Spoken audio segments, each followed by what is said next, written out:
novembre 2024, lancement de la 37e promotion du MBA de Trading. Nous avons à cette occasion nommé un parrain, Jean-Marc Guillot, qui est venu aujourd'hui spécialement pour nos étudiants et pour nous présenter 2 sujets de conférence, un sur l'or comme outil d'investissement et le deuxième sur l'impact des taux d'intérêt sur les marchés financiers. Françoise Cross-Cardula, je suis la directrice académique et la dean de l'ESSELSCA. Quelle est l'importance de cette conférence pour les étudiants ?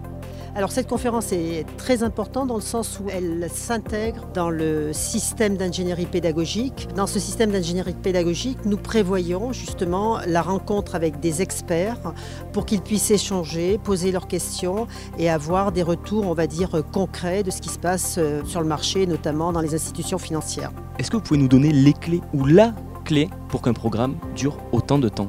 Les clés, on va dire, c'est d'abord notre exigence par rapport au contenu, d'avoir un contenu qui s'adapte à l'évolution des besoins, on va dire, des institutions financières. C'est le choix de notre corps professoral qui est composé à la fois d'enseignants-chercheurs, bien évidemment, mais également d'experts qui ont cette connaissance de la thématique et notamment du trading. Jean-Marc Guillot, je suis issu de la promotion 1993 du programme Grande École de l'ESSELSCA. Aujourd'hui, je suis responsable de la trésorerie pour le groupe Edmond de Rothschild. Je suis basé à Genève.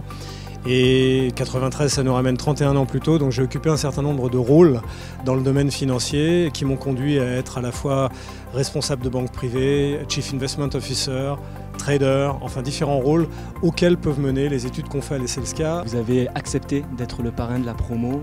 Pourquoi avoir choisi d'accepter ce rôle ? Je trouvais que c'était sympa parce qu'en fait, ce que je voyais d'agréable, c'était de pouvoir, pas seulement faire cette séance ce soir, mais aussi éventuellement répondre à des questions, aider un petit peu à savoir ce que c'est qu'une banque privée par rapport à une banque d'investissement, où est-ce que je veux aller après en tant qu'étudiant, enfin, être un tout petit peu présent pour les jeunes de cette promo, parce que c'est souvent ce qui nous manque. Et ça, en étant un ancien, c'est un petit peu un exemple de ce qu'on peut faire. Être un peu un lien, finalement, entre l'idée qu'ils se font des métiers de la finance et la réalité des métiers de la finance. Pouvoir répondre à leurs questions pour que si un jour ils se dirigent par exemple vers un métier de responsable des investissements dans une banque privée, ils sachent ce que c'est en fait. Une touche de concret supplémentaire dans le cadre de leurs études.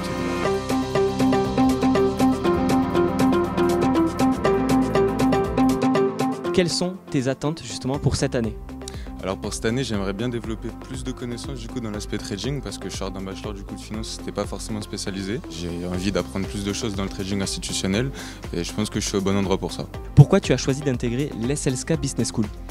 De base, je viens d'une formation de data et je me suis inscrite à l'ESSELSCA pour avoir des compétences en finance. J'ai choisi le MBA Trading de l'ESSELSCA parce que c'est un MBA qui est gage de qualité depuis de nombreuses années. J'ai voulu choisir un programme qui est un peu plus, je dirais, professionnalisant. Alors là, on est à la sortie de la conférence. En quoi c'était important pour toi de participer à un tel événement ? Alors c'est important à mon avis parce que c'est déjà le lancement de la 37e promotion de ce MBA et donc on a l'occasion de rencontrer d'autres étudiants d'autres promotions, rencontrer certains intervenants qu'on n'a pas la chance de voir tous les jours sur le campus. Il y a les directeurs de master et également surtout le parrain. C'est des rencontres qui sont très enrichissantes je pense pour nous.